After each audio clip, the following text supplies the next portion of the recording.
السلام علیکم ناظرین کرام، نئی ویڈیو میں آپ کو خوش آمدید کہتے ہیں۔ بہت بڑی آج ڈیولپمنٹ ہو گئی ہے، جس طرف اس ملک کو لے جایا جا رہا ہے وہ تباہی کا رستہ ہے۔ آج 50 سے زیادہ ان لوگوں کو دہشت گردی کے کیسوں میں جو 9 مئی سے جڑے واقعات ہیں، وہاں پہ دہشت گردی کی عدالت نے 51 افراد کو 5-5 سال کی سزا سنا دی ہے۔ یہ ابھی شروعات ہیں، ایسے سینکڑوں میں کیسز سامنے آئیں گے جن میں یہ سب کرنے کا ارادہ ہے۔ ملٹری کورٹس کے معاملات علیحدہ چل رہے ہیں، جس میں عدالت نے ملٹری کورٹس کو بھی سزائیں سنانے کی مشروط اجازت دے دی ہے۔ پوری طرح سے یہ سسٹم ہائی جیکڈ ہے۔ ہائی کورٹس کے ججز کہہ رہے ہیں کہ ہم پر دباؤ ہے، اور یہ ہمیں یقین دہانی کروانا چاہ رہے ہیں کہ جو دہشت گردی عدالت کا جج ہے، خاتون ہے یا مرد ہے، وہ بڑے آزادانہ فیصلے دے رہے ہیں۔ ایک ایسا کیس جس میں براہ راست وہی ادارہ ملوث ہے، جس کے اوپر الزامات لگ رہے ہیں کہ وہ ججز کو کورس کر رہے ہیں، ججز کو بلیک میل کر رہے ہیں، ججز کی فیملیز کو اٹھایا جا رہا ہے، انہی سے جڑے، انہی سے ریلیٹڈ کیس میں اس خط کے آنے کے 3-4 دن بعد یہ سزائیں ہو جاتی ہیں۔ تو کیا پتہ چلتا ہے کہ پورا نظام ہائی جیک کر کے مزید تباہی کی طرف ملک کو دھکیلنے کا فیصلہ ہوا ہے۔ مکمل طور پر یہ ریاست کو ڈس انٹیگریٹ کرنے کی سازش ہو رہی ہے، اور اس ٹائم اداروں پر بیٹھے لوگ یہ سازش خود کر رہے ہیں۔ یہ بہت خطرناک صورتحال ہے کہ احتجاج کرنے پر آپ دہشت گردی کی دفعات لگا کے دہشت گردی کی عدالت سے آپ لوگوں کو سزائیں دیں۔ ہاں، اگر یہ کہتے ہیں کہ توڑ پھوڑ ہوئی ہے، کہیں آگ لگانے کا کیس بن گیا ہے، دہشت گردی کو ڈیفائن کیا جا چکا ہے ہائر جوڈیشری کی جانب سے، لیکن یہاں پہ دہشت گردی کی دفعات لگا کے سب کچھ کیا گیا ہے۔ سپریم کورٹ نے اپنے فیصلے میں جن 5 لوگوں کو ضمانت دی تھی اس میں لکھا، پھر اس کے بعد کئی ہائی کورٹس میں یہی ہوا، حالانکہ سب ان کے کنٹرول میں ہے، لیکن کچھ ججز بیچ میں لکھ دیتے ہیں ایسی چیزیں کہ دہشت گردی کی دفعات آپ کیسے لگا سکتے ہیں، نہ کسی کے پاس اسلحہ برآمد ہوا، نہ کوئی قتل ہوا، نہ کوئی مرا، کسی ایک بندے کی جان نہیں گئی، تو دہشت گردی کیسے ہو گئی؟ الٹا جن کی جانیں گئی ہیں انہی پہ الزام لگ رہا ہے۔ ناظرین اکرام، یہ 51 لوگ نہیں ہیں، یہ پاکستان کے 24 کروڑ عوام کو آج دہشت گردی کی سزا دی گئی ہے۔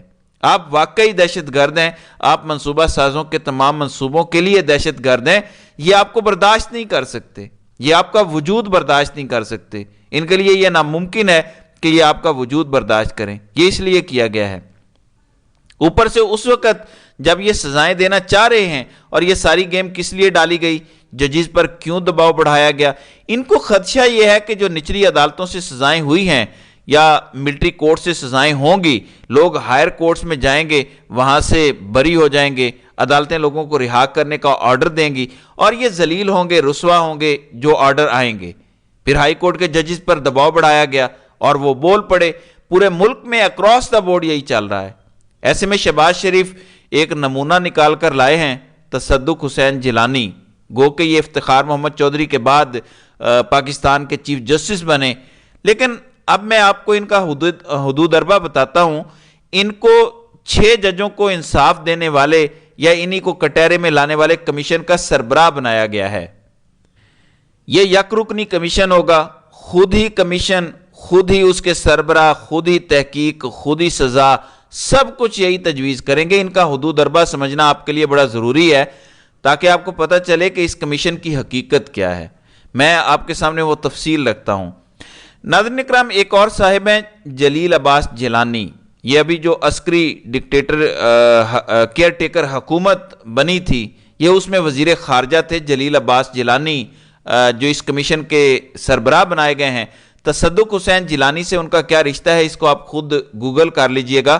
ثاقب جیلانی 10 اپریل 2023 کو رجیم چینج آپریشن کی اگلی رات لکھتے ہیں، میں اس ٹویٹ کا خلاصہ بتا دیتا ہوں کہ ایک جانب یہ کہتا ہے کہ عمران خان جنرل باجوہ کا لانچ کیا گیا پروجیکٹ تھا، اور شہباز شریف کو ہر صورت اقتدار جلد از جلد منتقل کیا جائے، یعنی شہباز شریف کو وزیر اعظم جلد سے جلد بنوانے کی خواہشیں رکھنے والا، عمران خان کو جنرل باجوہ کا پروجیکٹ قرار دینے والا، اور کہنے والے کہ عمران خان کے دور میں ڈریکونین کربز ہوئے ہیں سول سوسائٹی پر۔